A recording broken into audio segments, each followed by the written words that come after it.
1, 2, 3, funk it. My darling, I love you, I love you, I love you, I love you, I love you, I love you, I love you, I love you, I love you, I love you, I love you, I love you, I love you, I love you, I love you. Welcome, ladies and gentlemen. You could have been anywhere in the world, but you're here with us. This is the one and only Maverick Podcast. I am your host, DJMaverick. Today, we have the super artist in the building, the one and only Sunk Gotti. Welcome to the podcast. What's up, man? How you doing? Doing great. I'm super happy to have you on the podcast. For the 1% of the people out there that don't know who you are, tell us a little bit about yourself.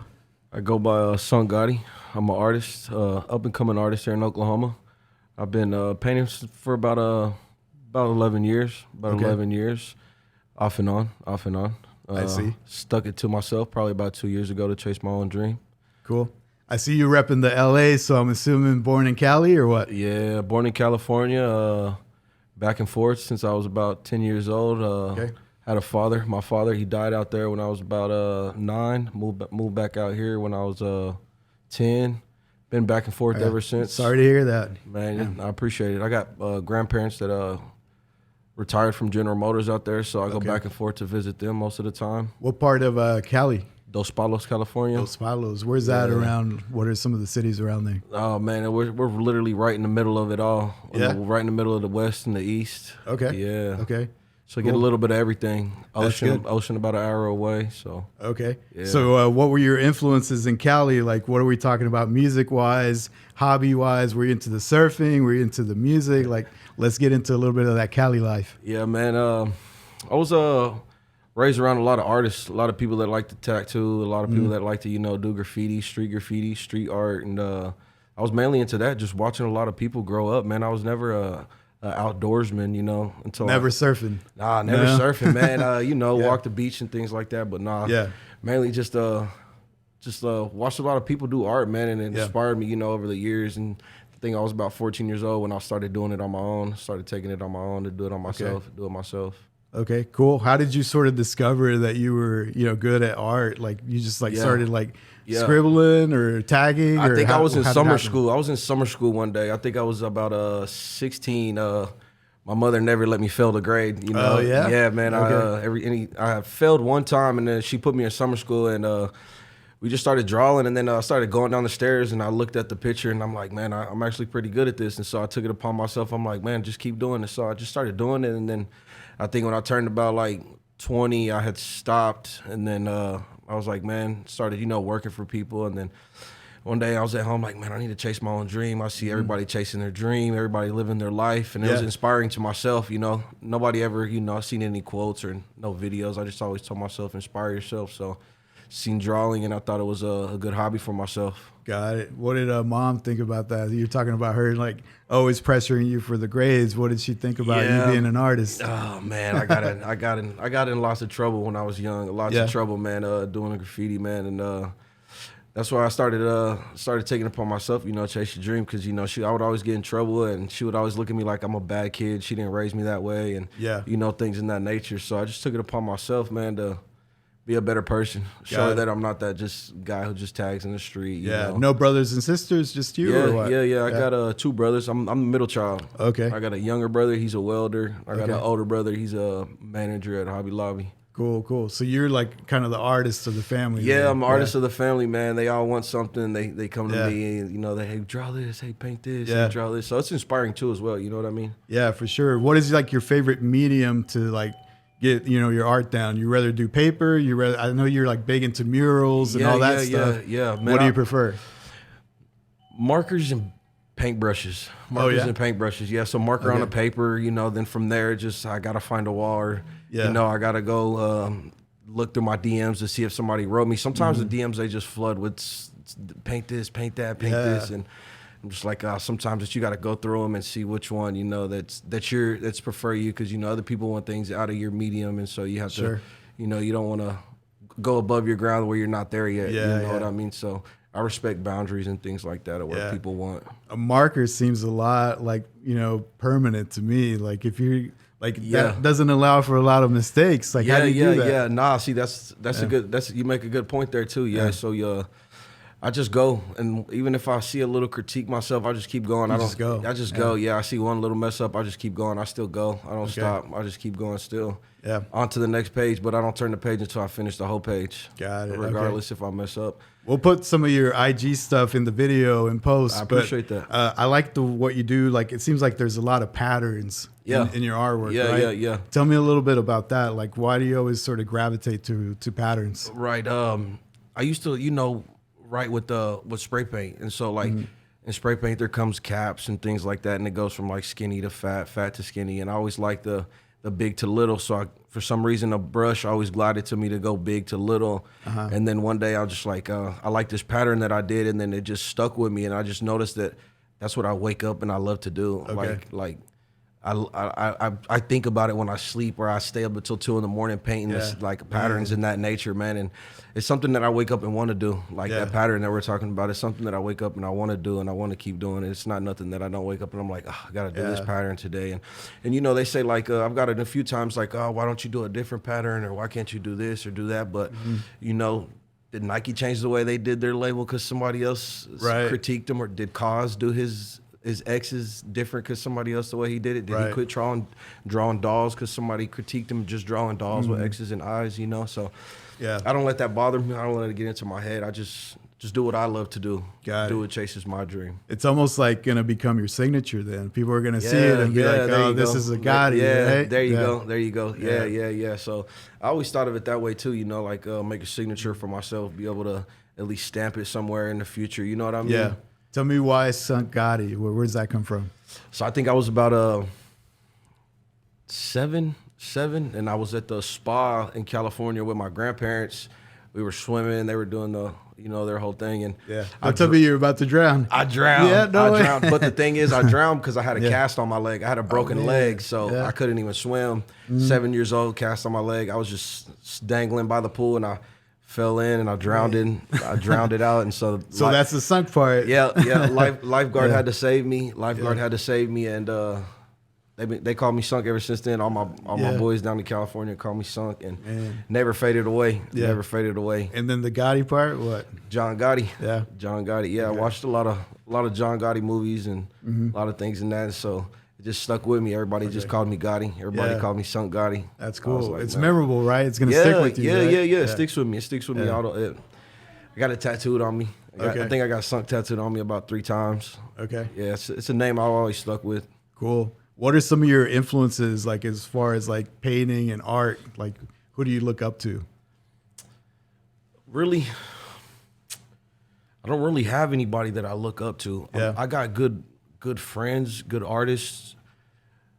One going by Tank, that's my guy. Shout out Tank. Okay. Tank, he shows me a lot of ropes because he's he's way older than me, and he's been in this probably longer than half the people here in Oklahoma have been. So but just myself, man. I really don't try to take nobody's style or take nobody's design. And so when you were learning, you were just kind of doing it solo. You weren't really like studying any other artist or trying to like draw like somebody or try to replicate somebody else's stuff. I think I seen one person on Instagram. I think his name was Rebo Sober.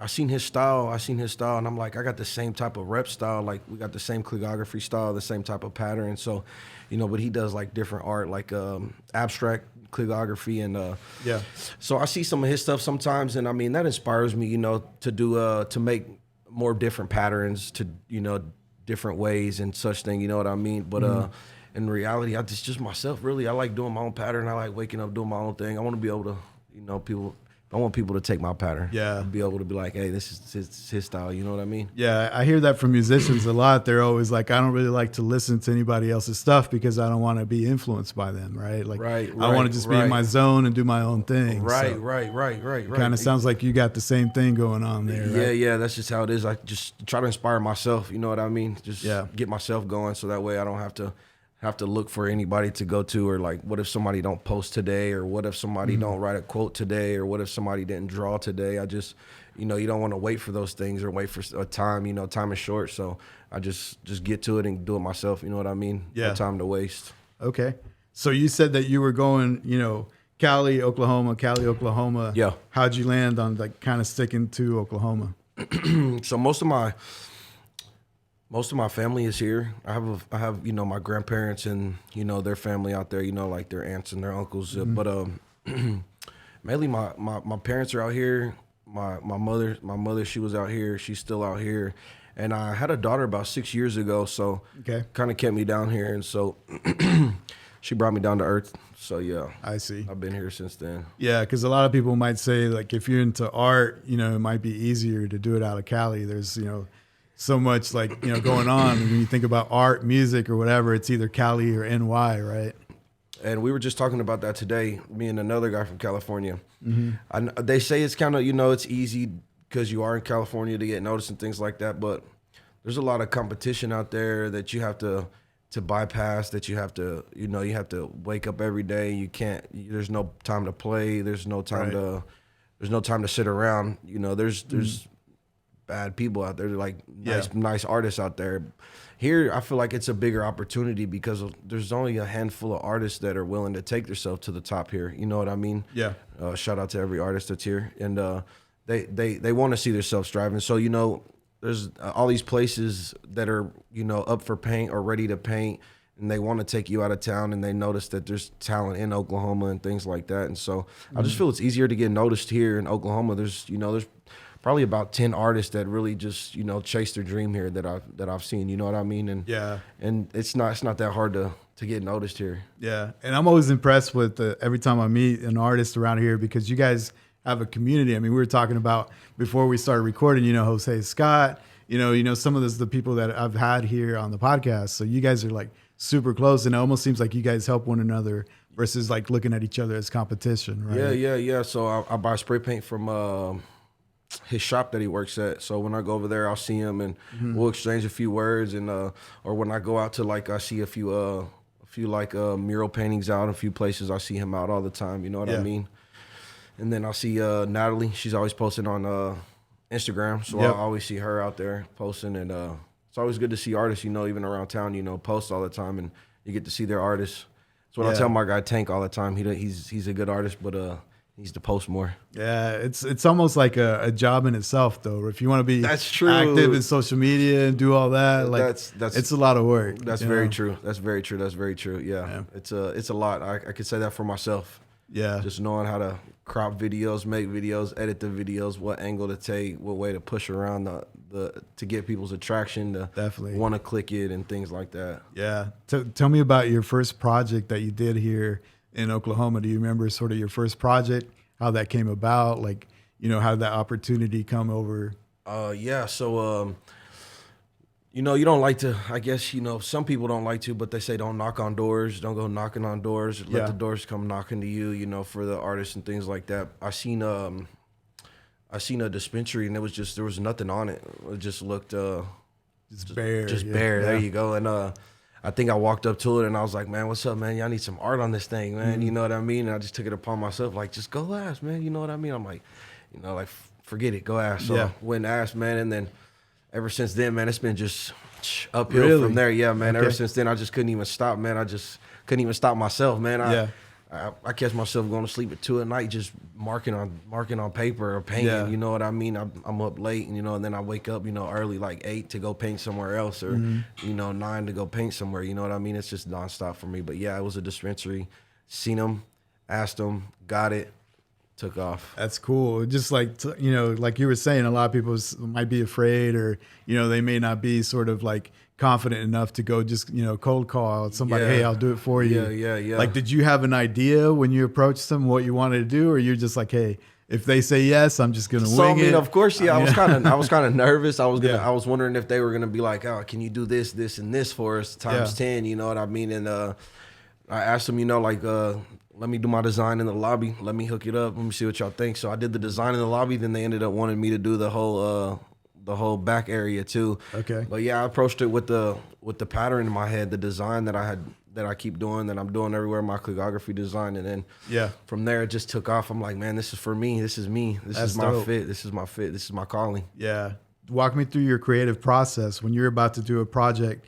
Is it all just freestyle? It's all up in your head? Or do you put it down on paper first or something? Like, how do you go about, like, putting in a new project? Yeah.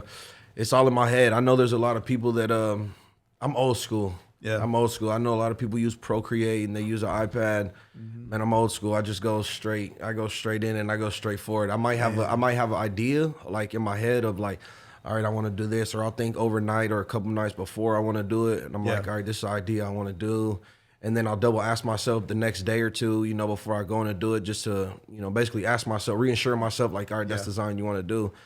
And then I'll have that design in my head, and then I'll just go for it. I'll go for it. I don't let nothing stirring me down or nothing like.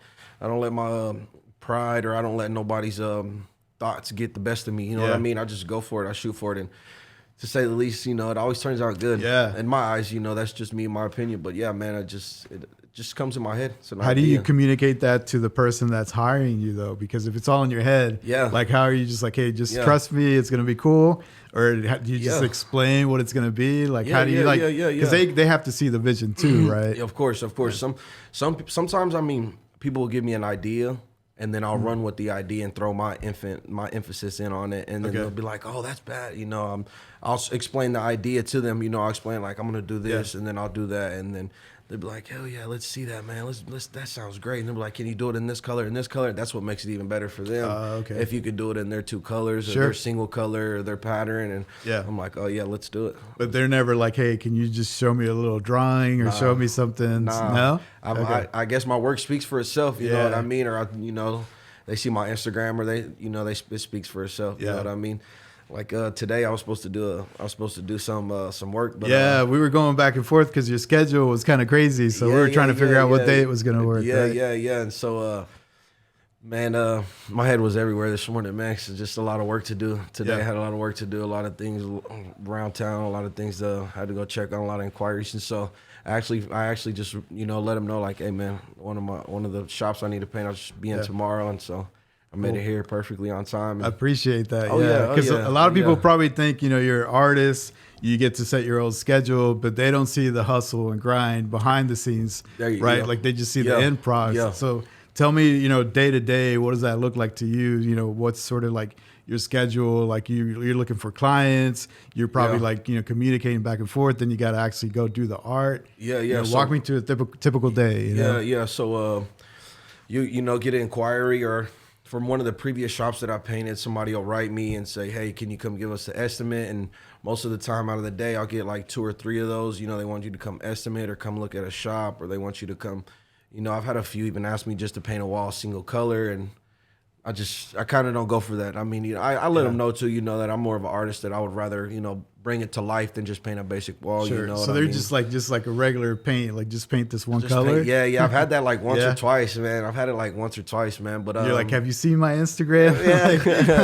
Like but, that's not what I do. I'm not a rude guy, or I'm not a rude person. So I let them know, like if I have time this day, if you don't find somebody, then I can make it happen. Like on downtime, on downtime. But most of the time, I'll go inquiry, and then I'll set a day, and then I'll prepare myself, or I'll get some ideas going in a book, or I'll get some go get a lot of stock paper, a lot of pens, stock up on a lot of supplies, and just go from there and just be practicing in a book, and then the next day go handle it, and then the next day go paint some stuff, or go get myself ready, go prepare myself. One of the things I saw that was really cool is that you did an Air Force One, and it was like a Bad Bunny, like a custom. Man, I think there's a lot of potential in that. I don't know if you've explored that, but like custom shoes. I haven't, man. How did that come about? Like, how did they hit you up? Like, it sounds like it was like you had a time crunch. You had to make it happen, right? Yeah. So they hit me up. They wanted the shoe by the next morning.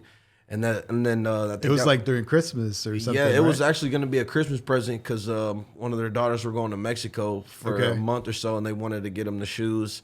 And so I actually did. It was so quick, I didn't even have time to post the other shoe. It had the Bad Bunny cover album on no way. Yeah, it was just such in a quick time. And by the time I did one shoe, and then I got a video of it, and then I finished the second shoe, he like showed up, and he was like, are they ready? And I'm like, man, they're ready. I'm like, they're just, a little damp. You can't touch them, and if I'm sending them out with you, that's going to be, your so-called, if anything happens to them, I'm letting you know they're damp. They're still drying, even from the protection layer. I'm letting him know, you know what I mean? And he's like, that's fine. And so, I didn't even have time to get the video of the album cover. That's crazy, because I was impressed with just the font, and then you did the swoosh, you colored that in. Yeah. I was impressed with that, so I can only imagine what album cover did you do? The one with the heart. Oh, okay. With the sand and the palm tree in the back. That's cool. Yeah, man, it was just so quick too, man.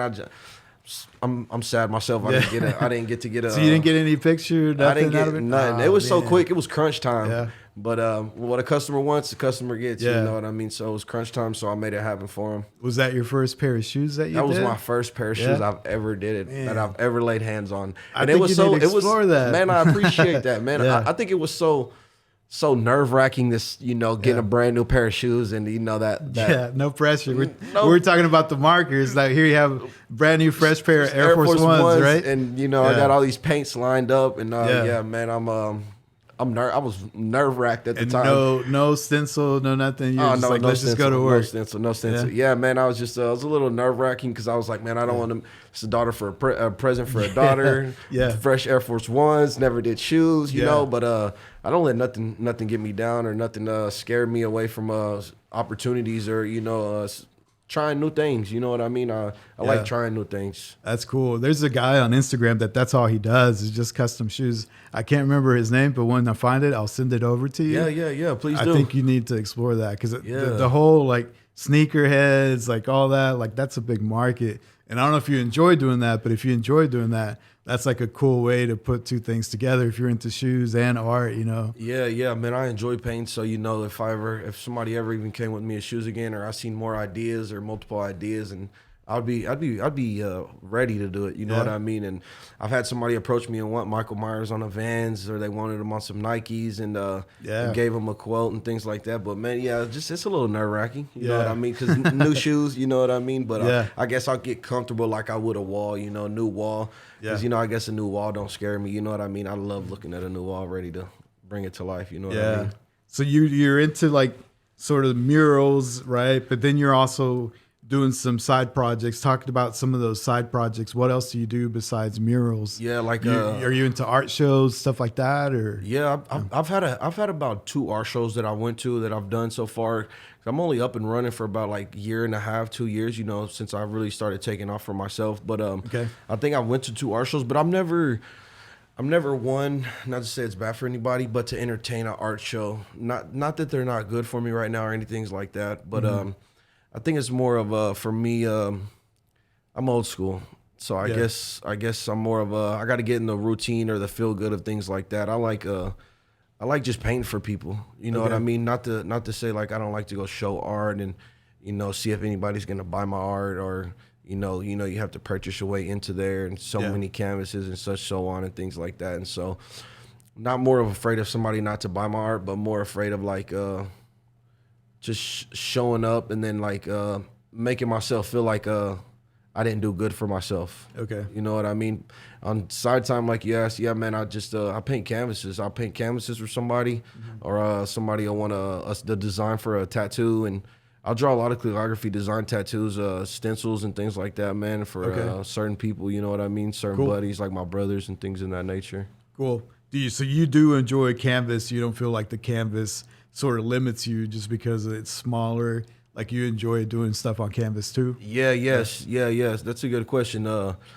Sometimes when I look at a canvas, I feel like it stares at me back because I'm like, man, I need a big surface, like we're talking about. I'm like, this canvas ain't gonna want me because after I get through it, I'm gonna need a lot more room. You know what I mean? And I'm not gonna be able to finish my design. But I found a spot where I buy big canvases for a good, for a good price, and I can buy a certain amount of them for a good price. So it kind of gets the job done for me. Cool. One of the things I always ask the guests is if we're up to pull up your playlist, who am I going to find on your playlist? So I'm sure I'm going to find some West Coast stuff around there, right? But what kind of stuff are you into? And do you enjoy listening to music when you're doing, mural or painting or whatever? Yeah, man. That's a funny question.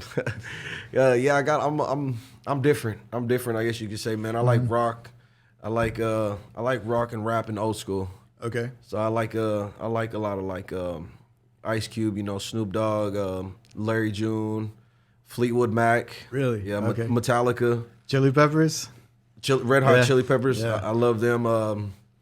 And these days rappers, I like NBA Youngboy. Okay. Yeah, that's one of my favorites. And Larry June, Primo Rice, a lot of West Coast rappers, things like that, man. Cool. How'd you get into the rock stuff? Just being in Cali or what? My grandparents out here, They're Caucasian. Okay. And so all they did was listen to rock. Okay.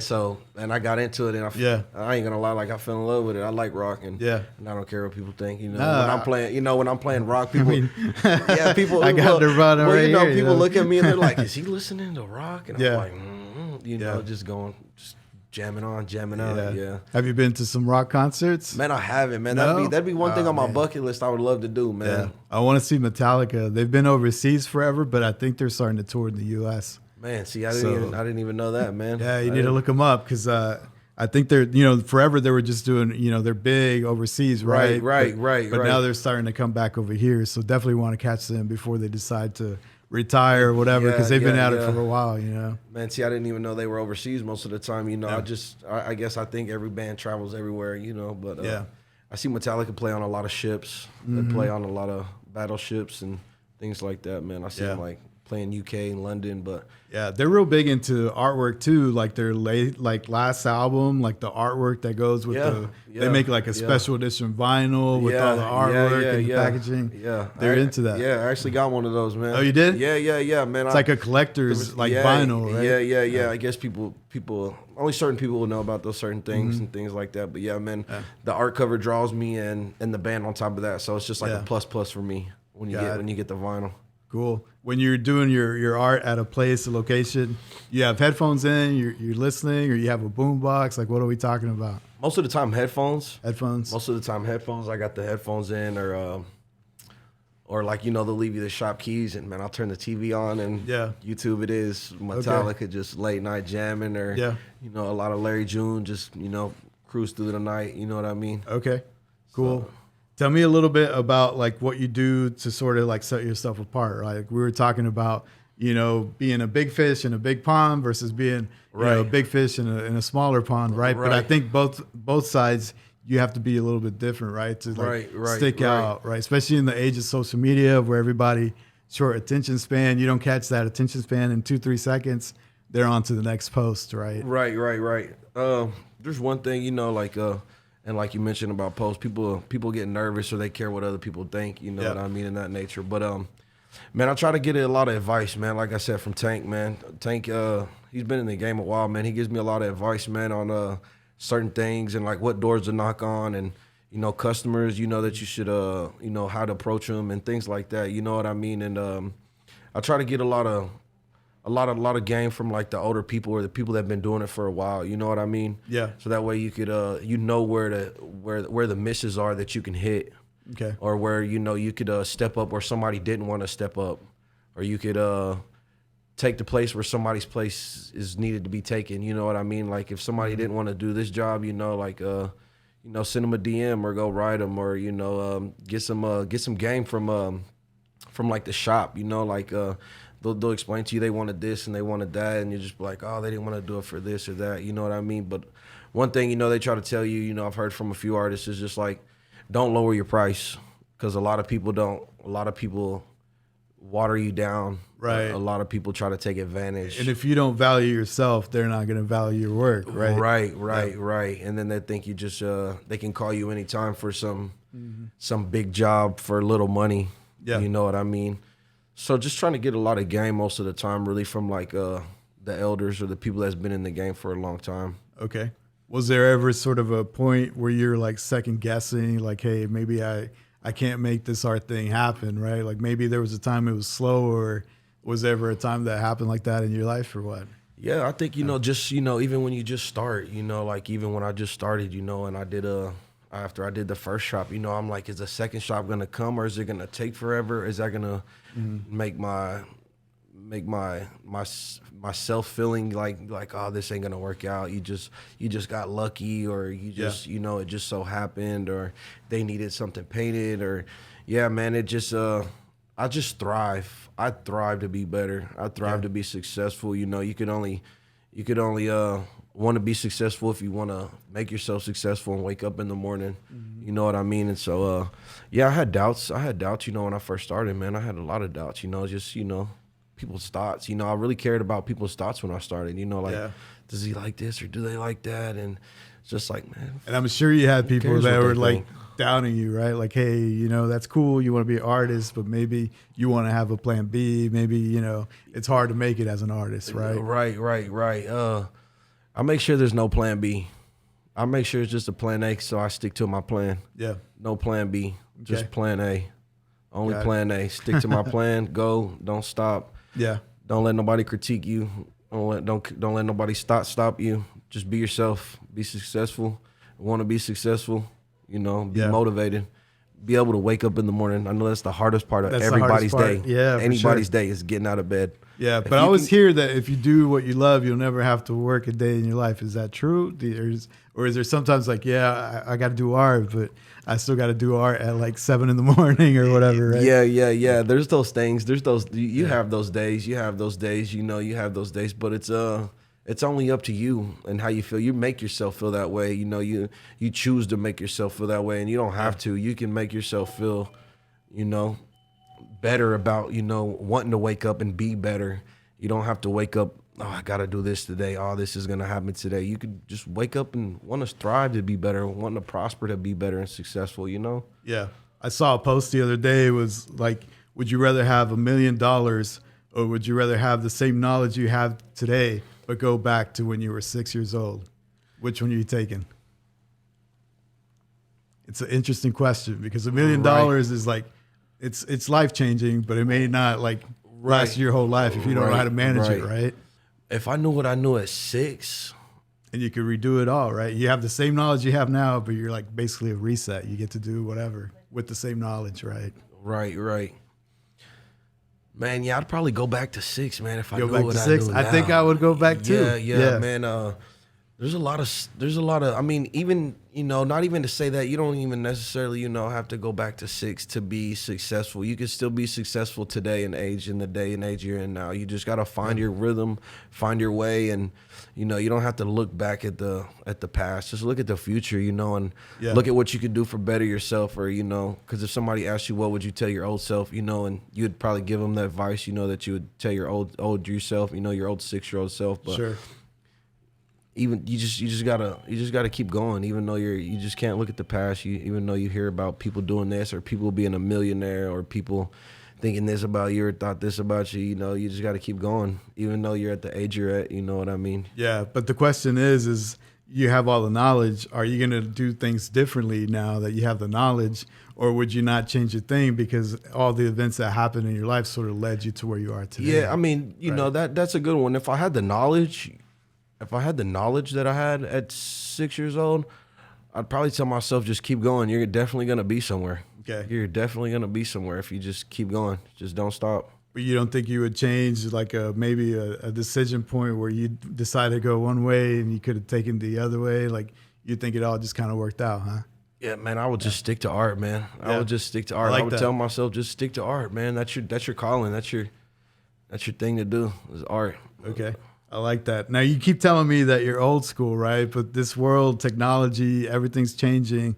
What are your thoughts on doing like art digitally, right? And then NFTs. I know Jose Scott is big into NFTs, right? Yeah. So what are your thoughts on that? Like I wasn't even comfortable posting on Instagram at first. No? Nah, like I'm so old school. Like I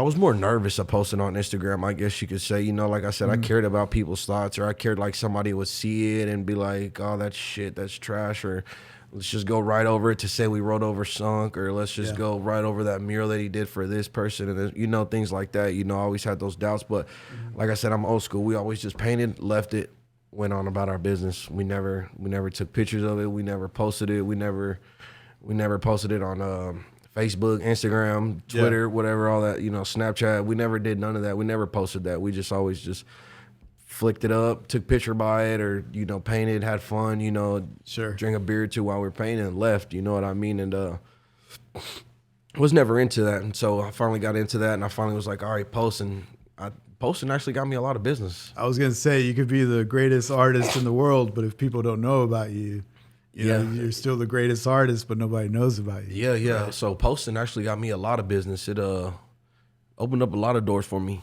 I met a lot of people, and even posting on Instagram, like I said, led me to one business to another business to, hey, I saw you do that business. Can you come do my business? And hey, can you come estimate this? Can you come draw a canvas? Can you do that? So it actually worked out for me at the end. You know what I mean? So I'm still getting used to it. You know, still getting used to it. That's what I'm into, man. I can't help it, man. I love it, man. I wake up, I go to sleep thinking about it, man. I got a notebook in the car, drawing out there, you know, on the way here. Yeah. You know, things like that, or while I was sitting out there waiting. That's just what I love to do, man. So I know musicians sometimes carry a notebook. If they like lyrics or something comes to their head, they jot it down. Yeah. Does the same thing happen to you? You get an idea and you got to like put it down? Yeah. That's okay. You know, you took that from my head. Yeah. That's what I do, man. And so if I'm thinking of something, I'm like, I got to get a book. I got to write it down. I can't lose train of thought, or you know, or I will lose train of thought. I got to get a book. I got to write it down, or I'll start thinking about something else, or I'll think about a different idea and forget about the first idea. And so I'm like, think about one idea, then think about the second idea. Might make one good idea together. You know what I mean? So cool. That's a good point you point at. Yeah, just got to keep it with me. Yeah, I like that. What are your goals for this year? Like, what are some of the projects? I don't know if you have anything that you can share, or maybe it's something that you want to share with the viewers out there. But what are your goals for this year? I mean, I got a lot of goals, but I mean, one of my main goals is just to keep being like successful for myself. Don't stop striving, or don't stop because of what somebody thinks or because of what one person said, man. But just to get multiple businesses lined up, you know, just to have a busy week, a busy month, a busy whole 6 months, a busy year, you know, like nonstop. You know, that's what my plan is. That's what I prosper for. That's what I strive for, just to be not busy, not one day. Cool. Any day, every day of the week. You know, like I don't even want time to draw in a book. I want to be able to just go. Okay. Is it sort of like seasonal too? Like I know the Oklahoma weather's been crazy lately. What happens when there's bad weather and you're like a muralist, right? Like, what do you do to sort of like keep busy, or to like, you know, keep up business? What do you do when the weather doesn't cooperate? Yeah. So I haven't had that yet. Oh no? No, I haven't had that yet. Yeah. So but I mean, if it was snowing outside, I'm headed there in the You're snow. Still there. Man, I'm not stopping. Man, you're like dedicated. Rain, sleet, or snow. Like I'm there. I'm there. Like if it snows tomorrow, I'm still going to do the shop that I got to do, man. I'm all in for it. You know what I mean? Even if the people were like, "Oh, we could take time next week," and I'm like, I still want to go. Yeah. But I'm thinking this in my head, but I mean, I understand people's like, "Oh, we're not opening, or we're doing that." Totally understandable. Sure. You know, things in that nature. But I'm a non-stopper. I'm a go-getter. I like going. I like painting. Yeah. So I'm hearing you're the guy to call when I have a deadline and something that needs to be done quickly in a time crunch. You're the dependable one, huh? 7 hours, man. Yeah. 7 hours, man. What's been sort of the longest that you've done a project for? Has it been like, you know, where you like stayed up super late doing something, or what? So I actually did a project with Tank and Yank. Probably like it's funny. It's funny to talk about. I did a project with them probably about last month sometime, and we started doing the wall. We planned on it for one day. You know, he brought a bottle. We took a couple shots. Ended up talking a lot. We talked a lot about graph. Talked a lot about the whole thing. Next day comes, another bottle. We start just finishing pain, then finish. Next day comes, man. It longed out probably to about like 6 days. No way. Yeah, they ain't gonna want to hear me say that, man. But that's what happened, man. You know, that's what happens when good friends come together and y'all just have good talk all the time. You know what I mean? Yeah, it ended up being like 6 days, man. But we had a good time. You know, just you know, drinking, vibing, painting. You know what I mean? At a tire shop we painted, man. It was pretty good, man. It was a good vibe, man. And it's just one of those things where you don't even need to rush it. You know, like. This is your wall. They're not expecting a time crunch, or they don't need it by this date or this time. It's one of those things where you could just relax, chill, and you could just you know, talk about good art, talk about good times, you know, things like that, or talk about the future, or we even talk about planning and talk about what wall we'll paint next and what's up next and things like that. Yeah, man. Okay. But yeah, man. That's crazy. 6, 7 days, man. I ain't never took no longer than that on no wall. Yeah. Except for that one time, and that was like last month. But man, it was a good time, man. Yeah. That was the best 6, 7 days I've had, man, ever. That's cool. Not in a long time, man. That just speaks to like when you love what you do, it just like time flies, you lose, sense of time or whatever. You're just like in the zone, right? Do you get in the zone? Yeah. We even planned it for like 1 to 2 days. We planned it for 1 to 2 days, and it didn't end up being that, man. It ended up being 6-7 days. But like you said, man, you start having a good time, and you're good at your craft, and you could finish it if you want. But us being us, we didn't want to finish it and rush it, and we didn't need to rush it if they weren't rushing us. So we just was like, all right, we'll take our sweet time and get it done. But we got it done in an orderly fashion, and we got everything good and out of there. Got it cleaned up. So if everything you do is sort of in your head, you don't put it down anywhere, can you like leave a project and then come back the next day or whatever and pick up, or is that harder to do where you just rather like be in the zone and you just knock it out? Like, tell me about that. It's actually easier for me to do. So if I can go and get at least the outer part of it done, like, basically like an outline to other folks. If I can go, not even necessarily an outline, if I could go and I could just be there for like an hour or two or an hour, and if like necessary, man, I could come back and finish it all up easy. Okay. It's actually easier for me to get it off my head before I do forget it. Got it. So I'll never forget it once I put it down.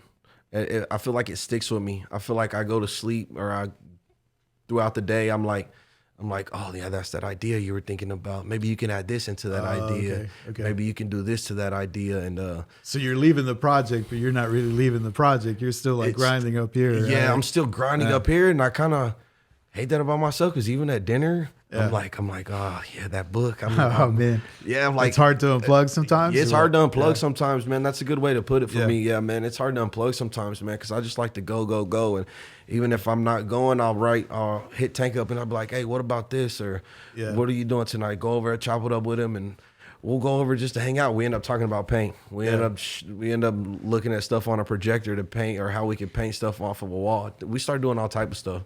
Yeah. So it's hard to unplug sometimes, man. It's hard. I was talking to my producer before you got here, and I was trying to describe your style. Yeah. And I was like, well, it's like patterns. It's like, it's hard. Like, I just pulled up your Instagram. Right. But like, if someone was like, hey, describe your art, like what's some of the bullet points that you would say, okay, I'm this type of artist. Like, how would you describe your art? Just mainly calligraphy. I mean, I could do it in any type of way that like if somebody wants just a name, or like if they just wanted their name, simple calligraphy, I could do it in that way. But really, it's more like a portal to me. Okay. It's like a calligraphy portal. You know what I mean? So I'll like just paint layers and layers and layers on it to make it look like it's just a deep hole. And something after that, it just kept me going. So I just think of it as like a deep calligraphy portal. Okay, that's a good way to put it, because I think a lot of your artwork sort of has a movement to it too, right? Right. Like spirals, right. A lot of patterns, right? Exactly. Yeah, deep calligraphy portal, man. That's how I'd put it, man. That's how I'd put it. Yeah, man.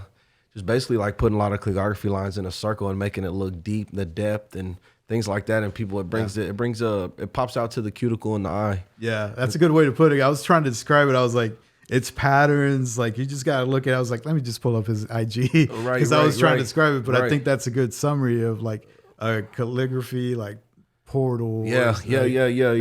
That's what I would put it as if you asked me, Did you study calligraphy, like actual old school, like writing the whole alphabet and doing all that, or no? So I guess it's I'm left-handed.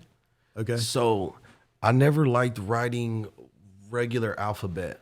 Got it. I've always wrote cursive. Okay. So I think it came to me naturally, just writing with the calligraphy pen, or writing with the paintbrush, so to say. Yeah. So I've always wrote cursive. I'm left-handed. I've always hated my regular alphabet. In school, they would be like, write a paragraph and write 3-page essay, and sometimes I would write so fast and cursive, the teacher would have to come to me and be like, what does this word say right here? Yeah.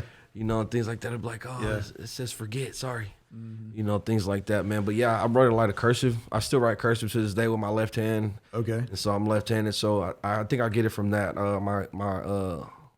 My brain just tells me like, go a different route other than cursive. Yeah. So I just tried something new one day, and it just stuck with me. Okay. It stuck with me. Like you said, it's hard to unplug. Yeah, that's interesting. So when you were teaching yourself calligraphy, did you pick up like those old school like books of like how to do the letters or something, or did you sort of develop your own sort of like style alphabet? Just from your thoughts, Yeah. So I've seen a lot of books, but I don't necessarily like how basic it is, so to speak. Like I picked up books in the store and I've like gone through it, flipped through it, and I'm like, oh, it's a pretty decent alphabet. There's multiple like calligraphies. There's like Gothic calligraphy, there's Goth calligraphy, there's regular, there's monogram. The gangster one is like old English, right? Yeah, so there's a lot of them. There's a lot of calligraphies, a lot of multiple styles and things like that. But I think I put my own self together with watching other people's, through Instagram. I follow a lot of calligraphy artists,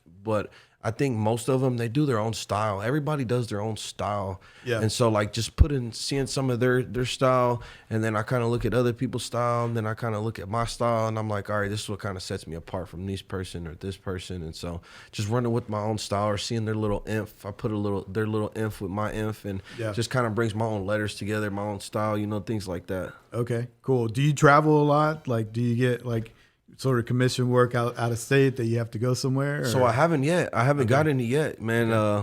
That'll be one to mark off the list once I get that down, things like that, man. But other than travel, man, I travel too much back to California, just to see them all the time. But yeah, man, that would be one for the bucket list, man. Just go ahead and get one off the list, Yeah, travel to do some art, man. You just to know that, just to feel good about yourself too at that, to know you made it somewhere, you know what I mean? But I'm not complaining, or I'm not rushing at the moment to, travel for art. I like putting on for the city where I'm at right here, Cool. Everybody knows me here. I like putting on for Oklahoma, man, to go ahead and put my art down here. So you're kind of like Nipsey. This is a marathon, right? Yeah. This is us, and I know I'm from California, but I've been living here like 10 plus years. So, I mean, I got OKC on my back too, That's so, cool.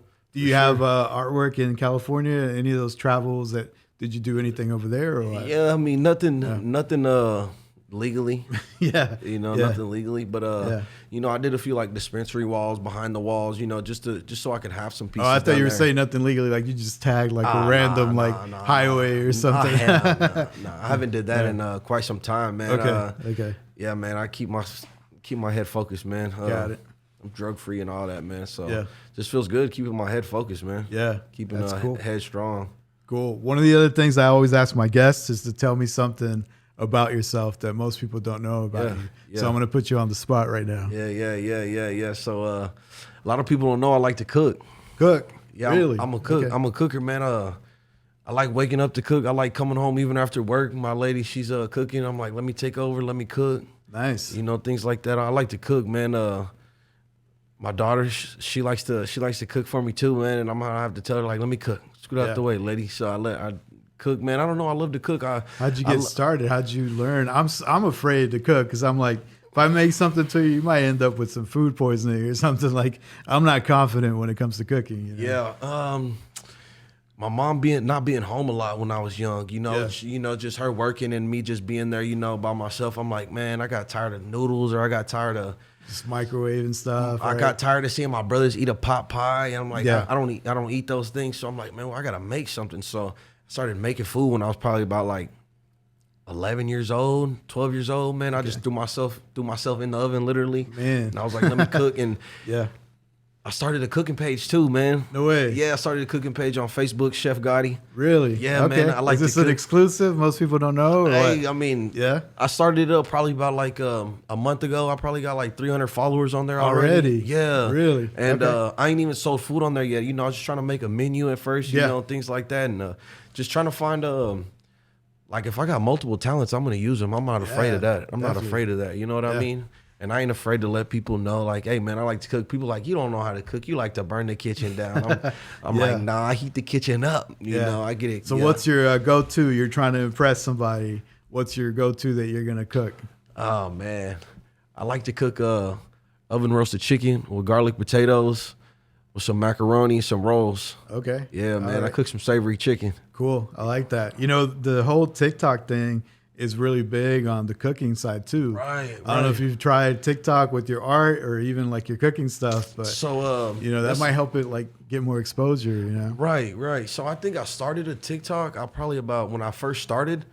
I think after I got that first dispensary, I got a gym, and I painted the gym, and I made a TikTok that day in that gym.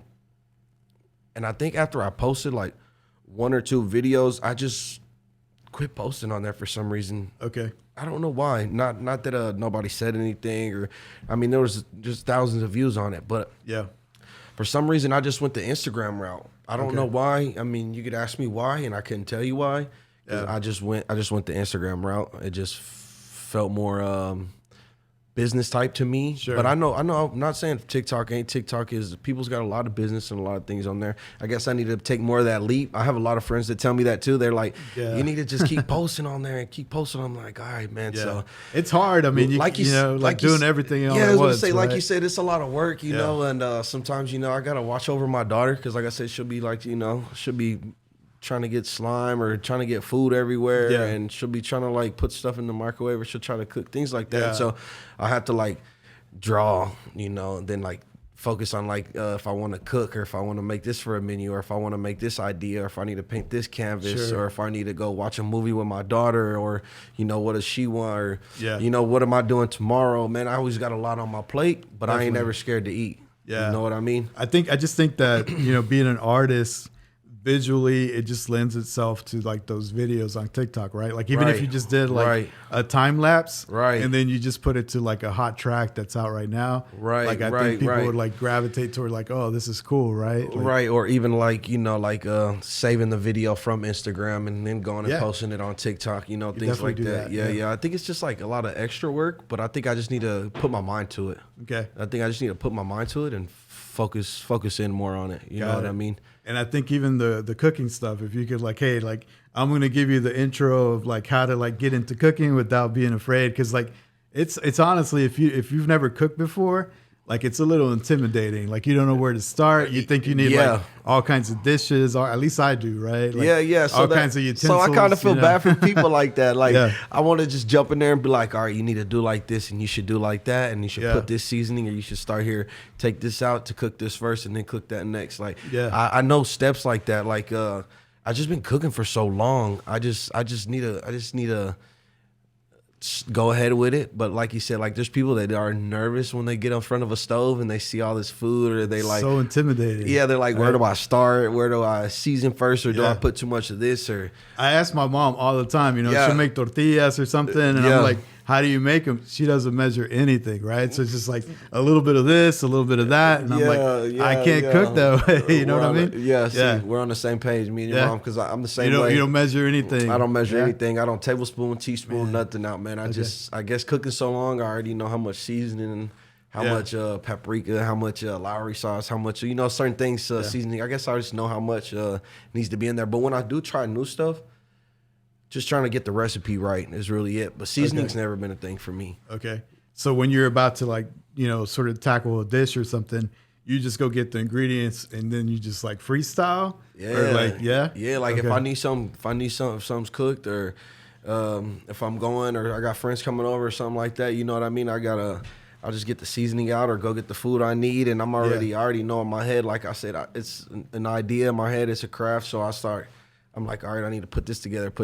Maybe I could put a little spinach on the side, or I could put a little anchovies, or just things like that. That's cool. You know, just things like that, man. But so be on the lookout, maybe, huh? Chef Gotti coming down, 2023. Most definitely. Cool. We are getting the signal. There we go. We are getting the signal that we're hitting our mark. Cool. So we'll definitely have to have you back, especially if you start the whole cooking thing, right? Man. Any new project or whatever. But for the viewers out there that want to follow your stuff, like, you know, plug in your social, where can they find you? What's the best way to get in contact with you? My name's Sunk Gotti, sunk.gotti on Instagram, Facebook, sunk.gotti. Chef Gotti as well too. Yeah. If you want to follow the cooking page, if you want to be on the lookout for the page. But most of the time you can follow me on Instagram, and I'll follow you back, man. And if you need anything or any work, you can get a hold of me. Cool. And then the sneakers, like if anybody's down with this, I think I may even like reach out. Hey, like do a custom pair for sure. I'm always You're up down? and I'm always down, man. And hey, man, I'll hook you up for a good one, man. You brought me on, man. So All right. most definitely. Awesome. I want to thank you for taking your time. I know your schedule was crazy, and we're like had to figure out a time that finally worked. Yeah, right? yeah. You got me in here. So I appreciate that, and I wish you continued success. Hey, I appreciate it. I think you're killing it. I think you've definitely got a signature look. When people see it, they're gonna be like, "Oh yeah, that's a Sunk Gotti right there." I appreciate that. I appreciate the motivation. Cool. It all means a lot, and I appreciate you having me on tonight. All right, there you have it, ladies and gentlemen. The one and only Sunk Gotti on the Maverick Podcast. Keep grinding, because in dreams we trust. Yes, sir.